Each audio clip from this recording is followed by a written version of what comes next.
Good evening, everyone. Thank you for coming to this second part of the three-part series on geopolitics in the age of artificial general intelligence. And thank you, David, for chairing the meeting. Previously, we discussed the repercussions of the Paris AI Safety Summit and NATO Munich conference on the emergence of artificial general intelligence and how more dangerous the world is in terms of aligning AGI to human values, because the world is simply being torn apart. So let's look for a solution.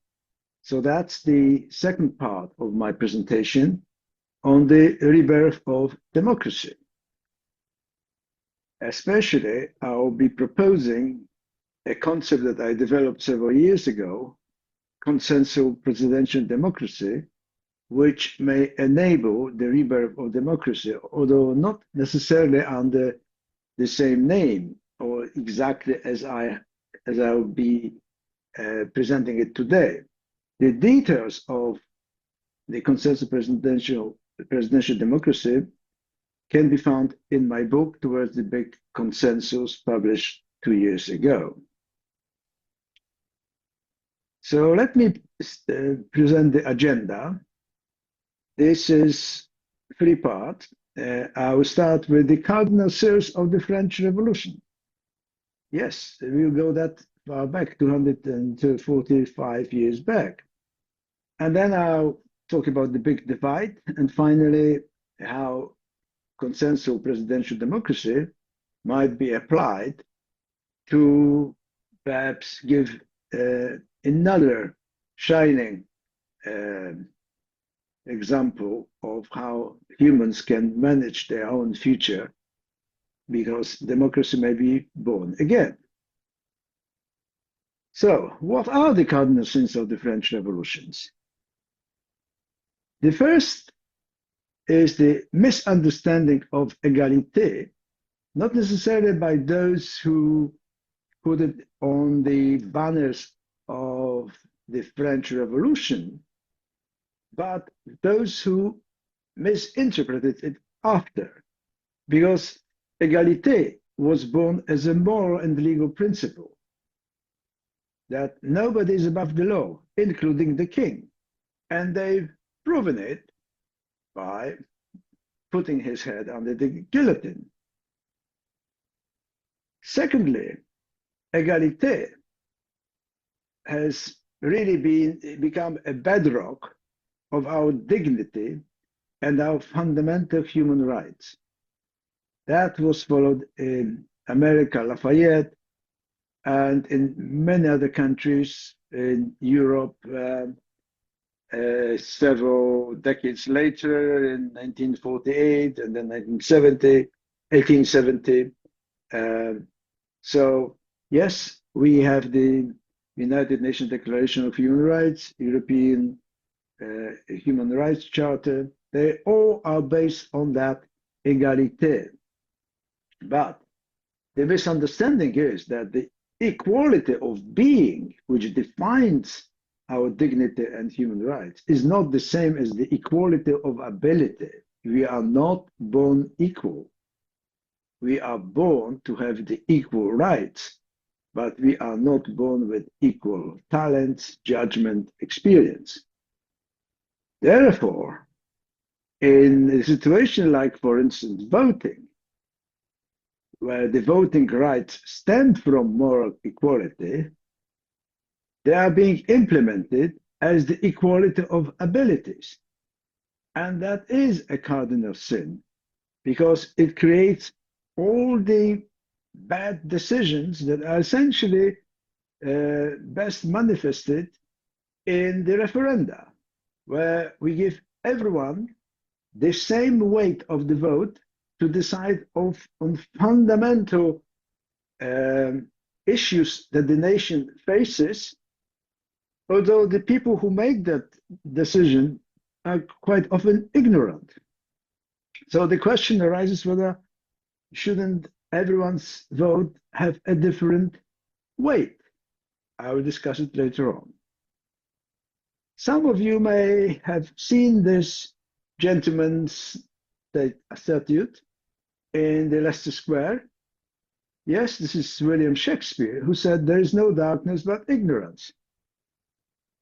And that's what mass media use it perfectly, by perverting the truth on the ignorance of the people, that they wouldn't be able to distinguish between subtleties and complexities of the issues being discussed. That's the bedrock of populism. That was the first cardinal sin. The second one I would say is liberté. Freedom has its limits. It was never been meant to be limitless. It was a call to liberation from oppression, from the oppression of the French king and the aristocracy. What was really the intention of the French Revolution. But it has been absolutely misconceived and misunderstood. And we had a very good example during the coronavirus, when people, when being on the bus, were reminded that they should wear a mask, and they would say, "Why should I wear the mask? It's my own life."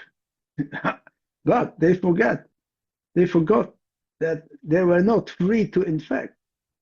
Their freedom was encroaching on the freedoms of others not to be infected.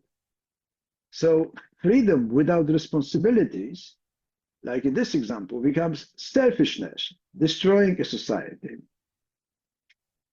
The conclusion is that sometimes freedom and sovereignty must be restricted to make us safer, because otherwise we wouldn't preserve the most absolute value, which is life. So the true freedom can only be achieved when the rights are balanced with responsibilities. The third element of my diagnosis why democracies failed is the misuse of power by the governing. Think about this. We say the power of your vote is absolutely sacrosanct. Yes, you make people, the politicians, accountable for one day only. And then for the rest of the term, the politicians are unaccountable, with some minor exceptions. And once they are in the parliament, quite often it is a lifetime career.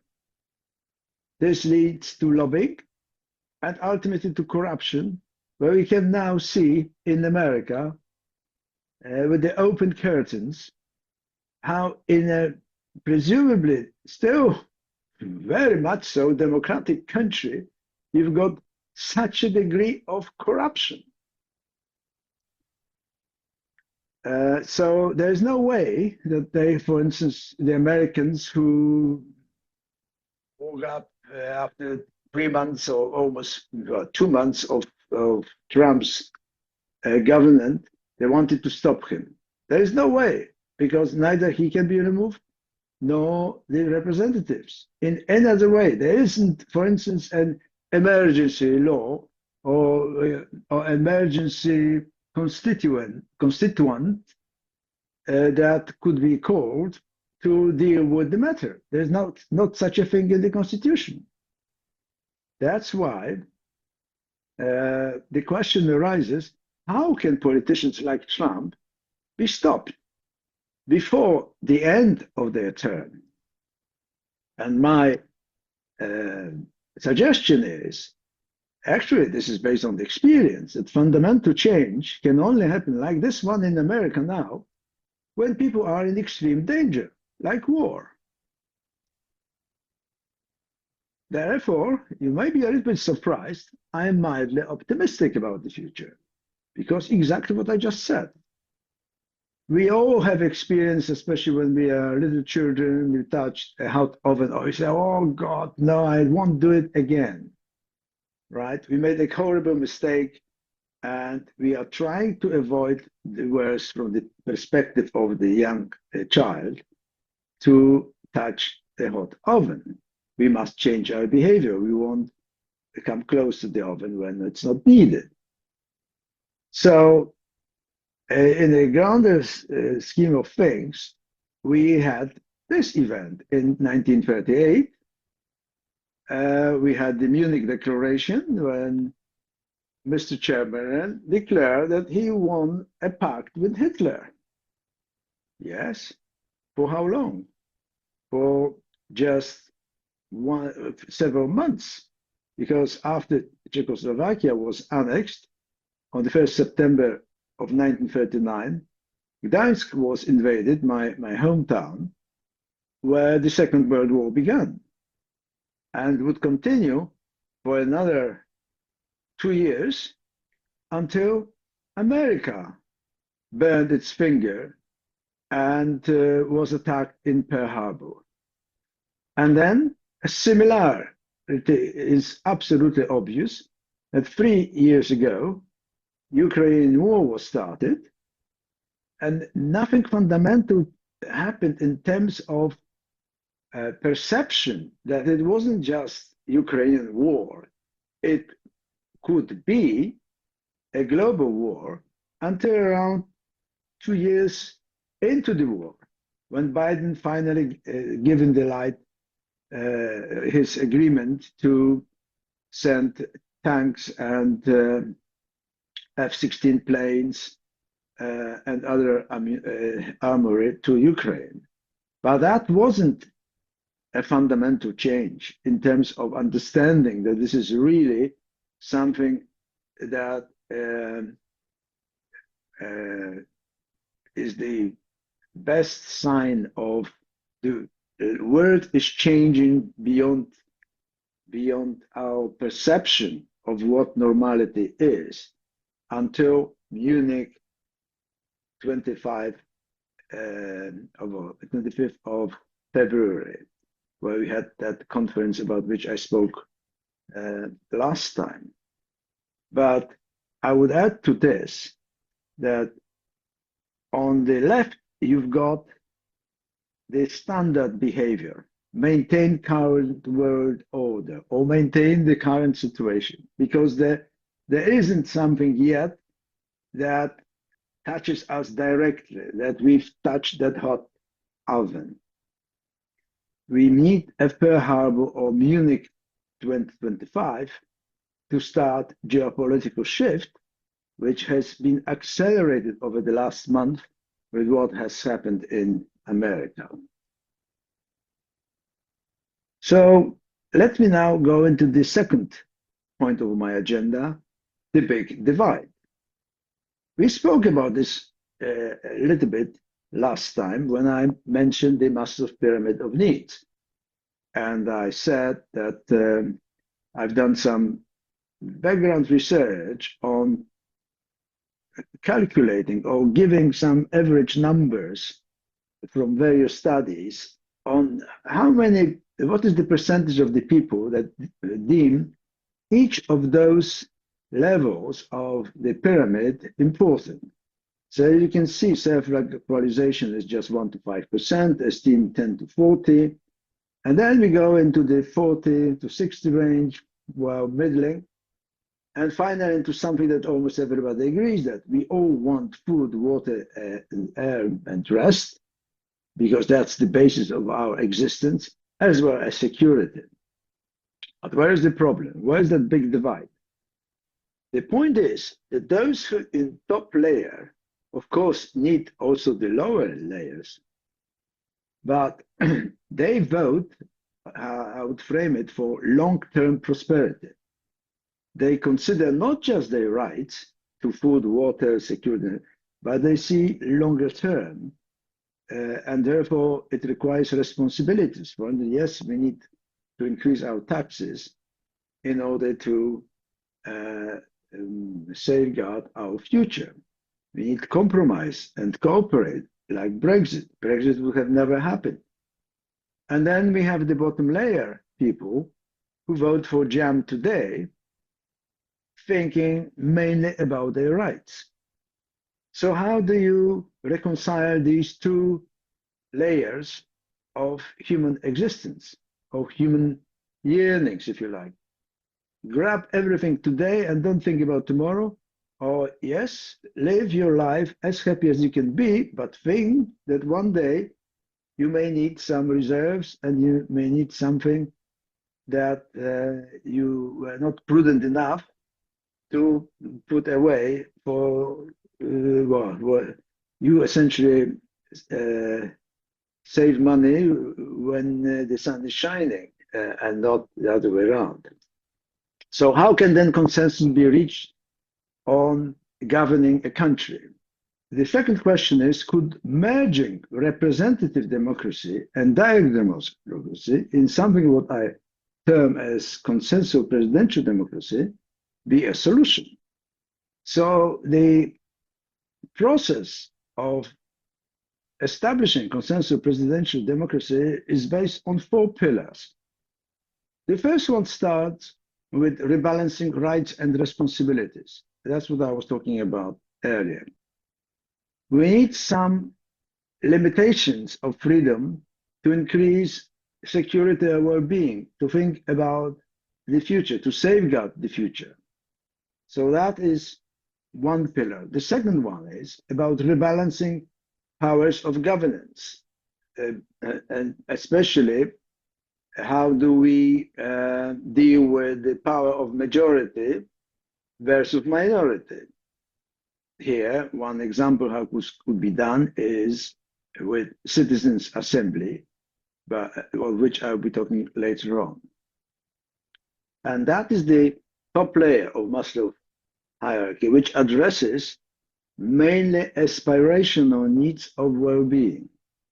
This addresses the self-fulfillment and psychological needs. And then we have the third pillar, which is about the mini-state. How can we rebalance the power between the central and local government? That is the mantra of the Conservative Party, that we need a small government. We need only to relegate, only to delegate some of the powers that we give to the government on most important matters. In that way, we would be much more closely related to everyday's politics, and council elections would look entirely differently than they look now. And the fourth pillar is using AI in efficient national and regional governance. And that is mainly to enable the world of great prosperity. And those 2 pillars address the bottom layer of Maslow's hierarchy, because they address many material needs of well-being. So the first top layer, the top layer of Maslow's hierarchy addresses aspirational needs and the future, whereas the bottom one addresses the material needs.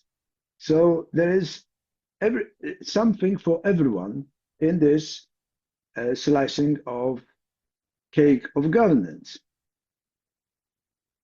So can consensual presidential democracy be a solution?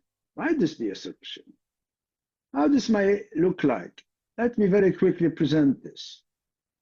This is the first stage. So we have to address, first of all, the reform of the representative democracy. That's what we have, how we elect our MPs, how the parliament sits, and so on.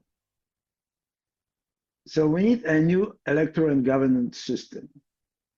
But it doesn't relate only to abolishing the first past the post voting system, although it is important. So we addressed first the voting system in such a way that it will become populism resilient.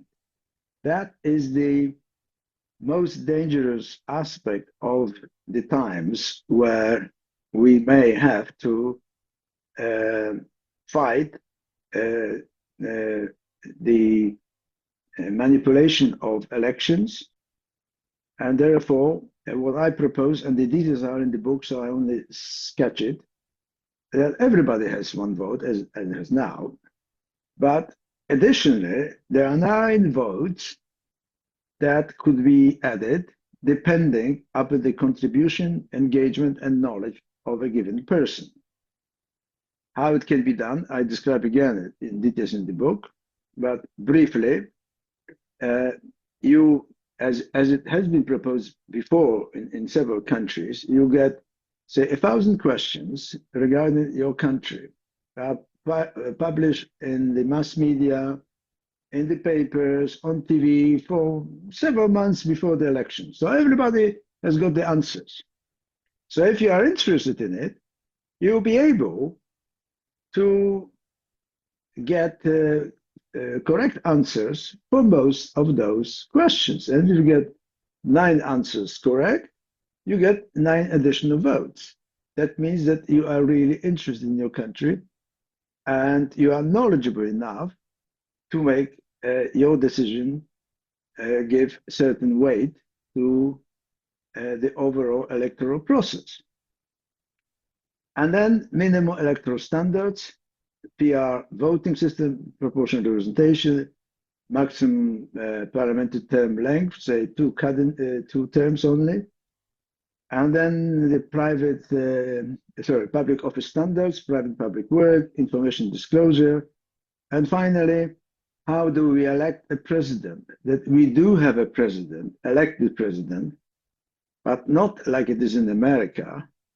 We do not have just 1 vice president, we have 2 vice presidents from the opposing parties. And I'll show you in the final slide how this is actually, how it can work in practice. So the president becomes an arbiter in such a system. And I believe it can be easily, I emphasize, easily implemented in the next 5 years. So let's look for a model of consensual presidential democracy at the current situation. Let's look at the European Union, where what is the situation right now? The European Union doesn't have a president, but it has a 6-month rotary presidency. So every 6 months, a different country is responsible for the overall strategy and direction of the European Union. And in this 6 months, this until the 30th of June, it's Poland, which holds the presidency, Mr. Donald Tusk, the Prime Minister.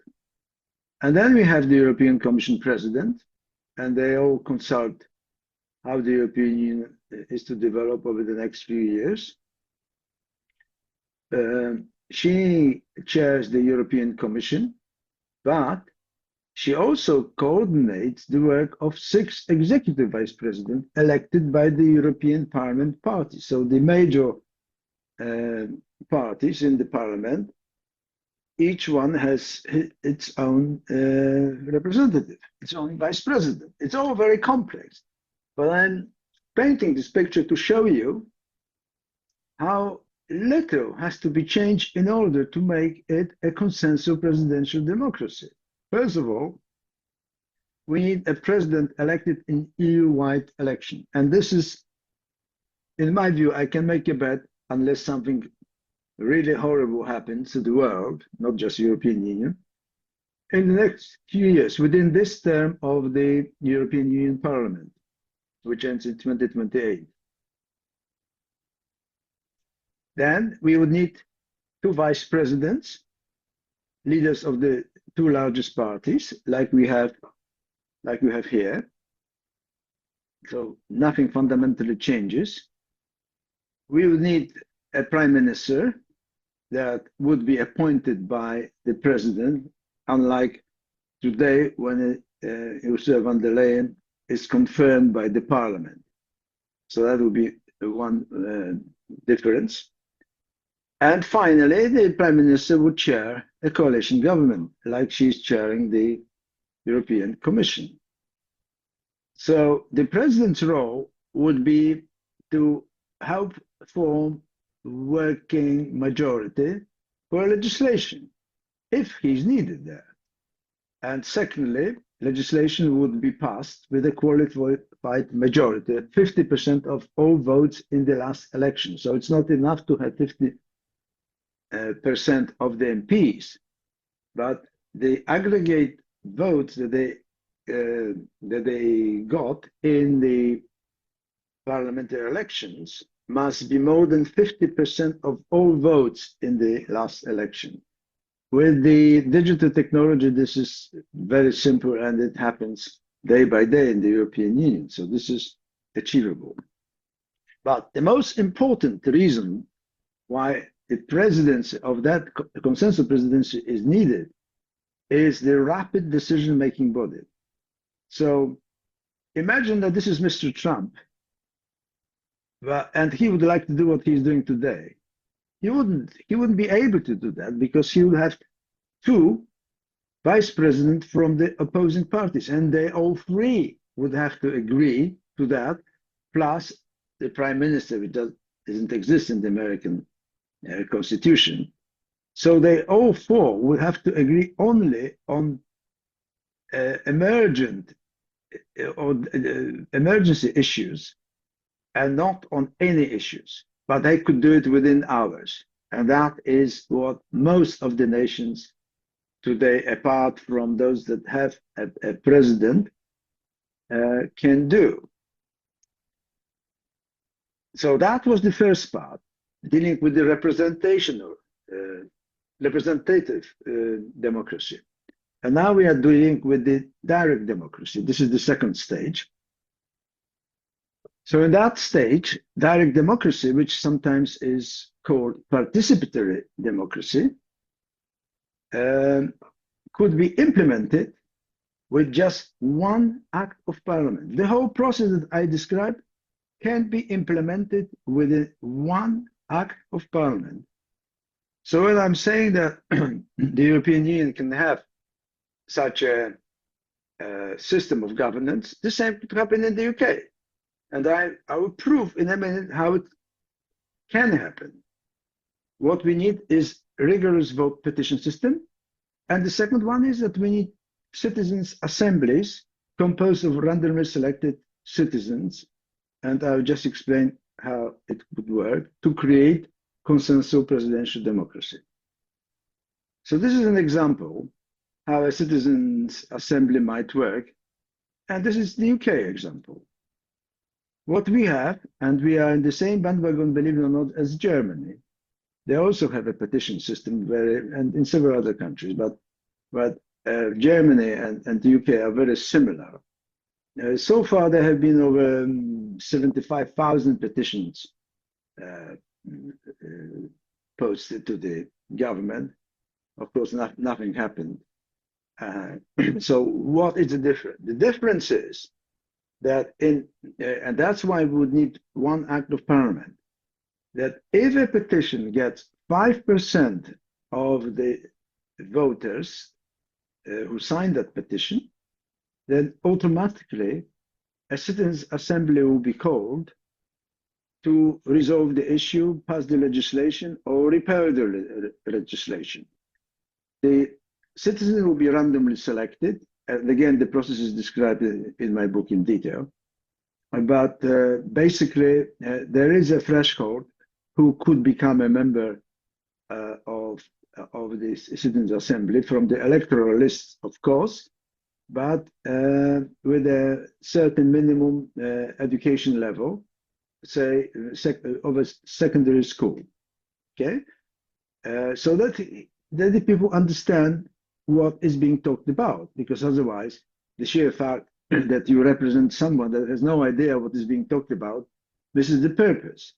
He will be indirectly represented, those who are at the lower level of education, that they, like in Athenian democracy rely on their compatriots to represent their interests. So that would be the same in the citizens' assemblies.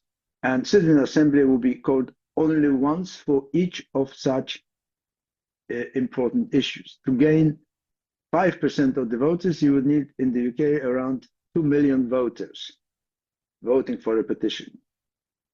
There was a petition in 2018 to call a second referendum on Brexit. It gained 4.5 million voters, and nothing happened, of course, because the government wasn't obliged to do anything.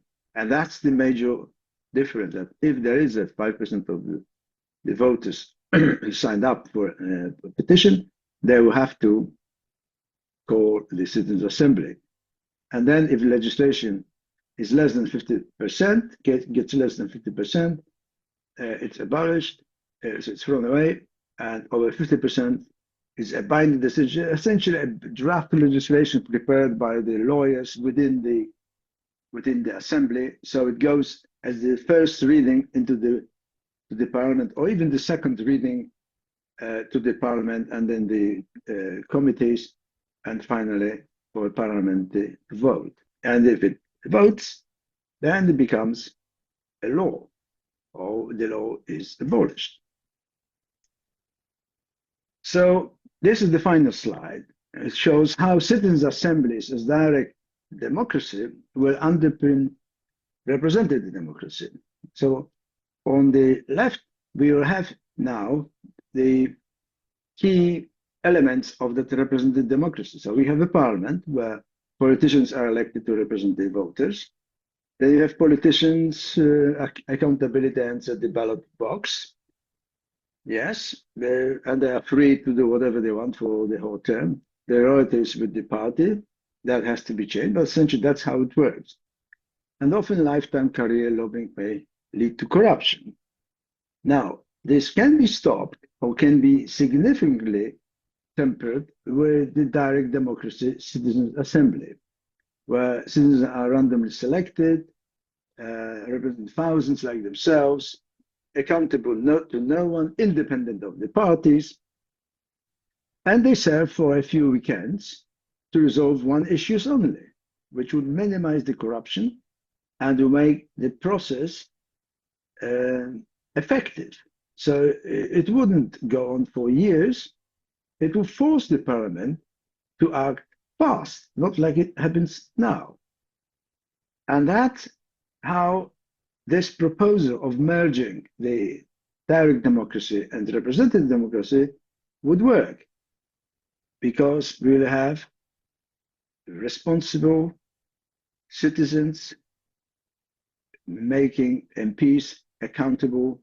Next time, we'll be discussing geopolitics in the age of artificial intelligence, civilization shift to superintelligence, and can transhumans save humans? But before then, we'll move to question and answers. Thank you very much, David. I'm in your hands.